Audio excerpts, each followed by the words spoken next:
Hi, welcome to my channel Happy Learning with Anugamini. This is Dr. Anugamini Srivastava and here I am with my next round of video for researchers and in research.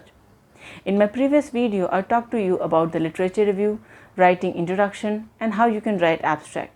Along with that, I also mentioned how you can make a plan for your literature review so that you do not deviate from exactly what you want to assume in your research work. But in today's video, I'm going to talk to you about data analysis section.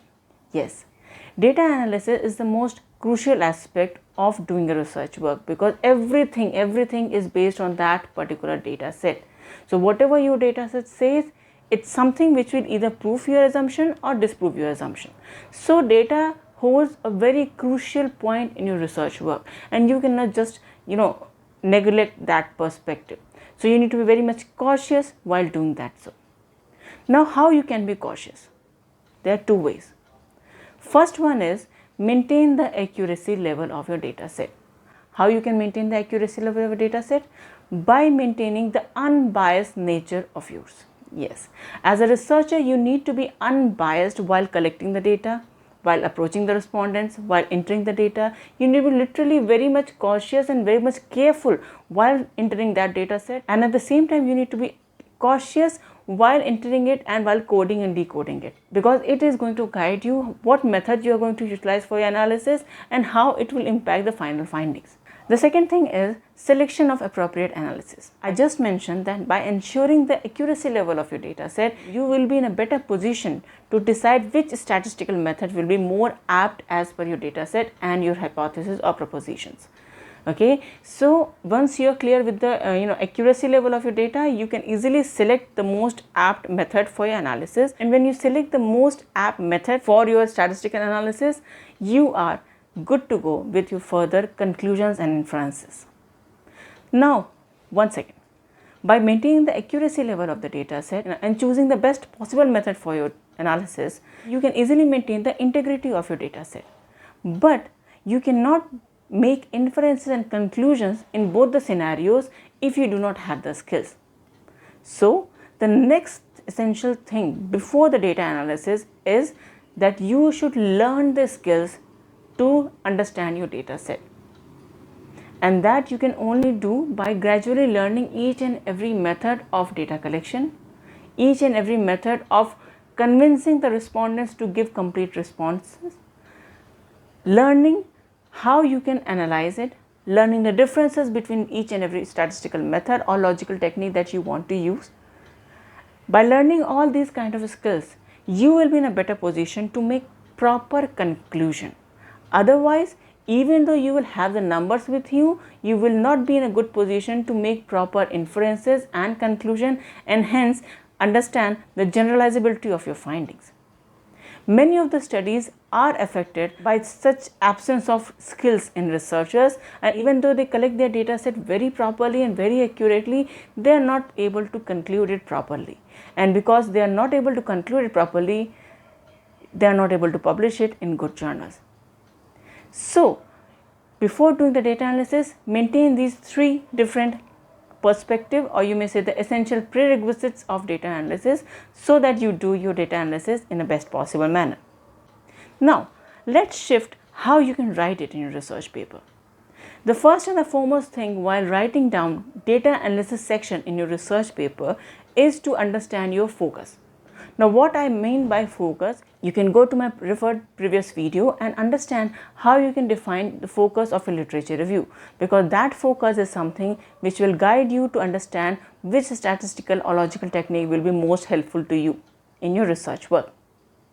So by understanding the focus, you can understand what research questions you have, what research gaps you have, and finally, based on all those gaps and objectives, you can identify what hypothesis you want to test. Okay, and once you are clear with your hypothesis, you can easily write what exactly you are going to analyze through the data which you have collected. Now, second thing, after identifying the focus, when you are pretty clear about what all hypotheses you have in your research paper, you are supposed to understand who are the population or who are the sample of your research work. Okay, now sample selection methods are different. As per your knowledge, you can easily select any sampling method that is most suitable based on your research topic. But you need to be really very careful while selecting the population. I'll tell you one example. Many a times researchers write understanding a particular variable in India. Now in India, when you are saying, that means your data should include all the responses across the India, or at least from a sample that actually represents whole of the India. And if it is not, do not use the term India in your topic. I've already mentioned how you can select your research topics and your research titles. Check out this video. So after deciding who will be your respondents, may it be a population or may it be a sample, go ahead with defining why this is the most suitable population or sample where this kind of research is required. Say for example, leadership in higher education institutions. Now when you are talking about higher education institutions, why only higher education institutions? Why do you believe that leadership is a kind of issue in higher education institutions? How and in what perspectives you believe changes are required with perspective of leadership, so that higher education institutions can sustain in the long run, or work properly, or employee behavior is affected properly and positively. So based on whatever focus you have, you need to identify the population and the focus, and hence justify the background before it. Now background should include some data in it. When you're talking about data, you need to go ahead with the authentic sources which produces data regarding a particular sector where you aim to work. Like when I'm talking about leadership in higher education institutions, identify which all reports are there which are published by the government bodies or different research bodies which are heavily focused on higher education institutions only, and actually are guiding us that leadership is a problem. So you can utilize the data set provided in those reports and justify that why this research is required in this population or in this sample only. Then comes the measures perspective. As already I mentioned, that accuracy is something which you need to maintain in your data set so that your findings have better generalizability. Okay. Now identifying measures can be literally very tricky. I'll surely make one video on how you can search for measures, established scientifically proven measures for your research work in my later videos. But now you need to understand that while writing it down in your research paper, you need to mention which are the measures. If you have developed it, then mention it that you have developed on your own, and what all tests you have conducted to verify that this questions and these items are very much identifying this particular variable only. If you have selected any scientifically established questionnaire from different research paper or doctoral dissertation, in that case give reference to them. Okay, so that whenever any other reader wants to read where exactly this questionnaire is available, they can easily refer to that particular source. Now the next thing that you should write in your research paper is the data collection method. Once you are clear with the population and the sample, and you know which are the questionnaires or survey forms through which you are going to collect the data set, you can easily approach with actual data collection. Now when you are talking about actual data collection, you need to mention why this particular source you have taken, and why you feel that this is the most apt way or most suitable way to collect data in this particular kind of respondents or particular industry or particular sector.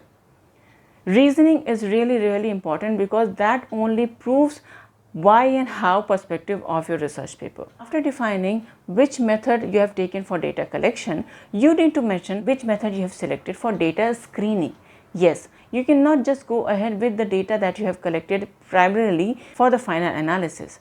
You need to identify if there is any outliers in the data set, if there is any form or response sheet which is incomplete, or if there is any data set where only vague answers are given, like same answers, same response for all the items or variables for which you have asked the question. If you have such kind of responses, you need to either remove it or treat it properly so that it does not affect the final findings of your research work. Okay. After identifying the data collection and finally data screening, you are good to go with the final data set on which you are going to run your final analysis.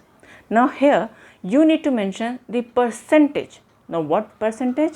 When you are distributing the survey form to your respondents, you need to write how many forms you have sent to them, then how many responses you have attained, and after screening how many questionnaires are ready to go for the final analysis. This percentage format will guide the readers about the accuracy level of your findings. At the same time, in this section itself, write the demographics of your respondents. regarding age, gender, employment and so on, whatever data you have collected, so that the readers and reviewers are easily are able to understand who were the respondents and what are the credibility of those respondents. After attaining the final responses, now you are good to go for the final analysis. But wait, before going ahead with the final analysis, mention what all methods you are using. If it is mean, why? If it is median, why? If it is standard deviation, why? If it is regression analysis, why? If it is correlation analysis, why? You need to mention each and every method. If you're talking about the level of significance, that is the p-value or alpha value, why you are going ahead with that particular number. Why, and why. You need to mention each and everything over here, because after getting the final data set, you need to mention why you are going ahead. Let me put an example over here. If your hypothesis says that leadership has a relationship with employees' commitment, the relationship term itself mentions that the data is supposed to be analyzed through covariance or correlation analysis. Run that analysis and prove why correlation is the best one.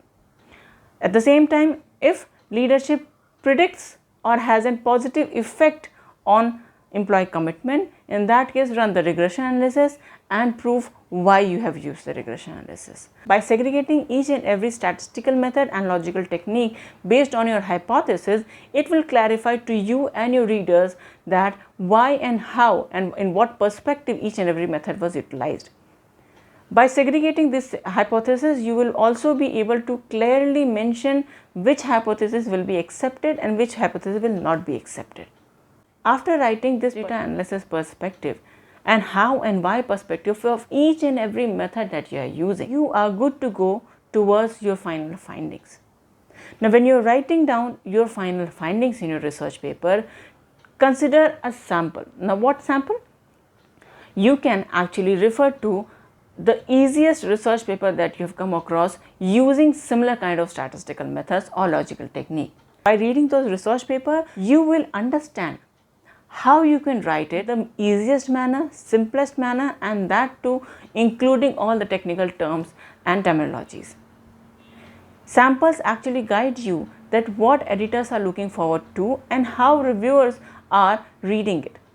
If you do not find any consistency among writing the findings of the method that you have utilized in your research paper, then you are good to go with whatever you choose to write.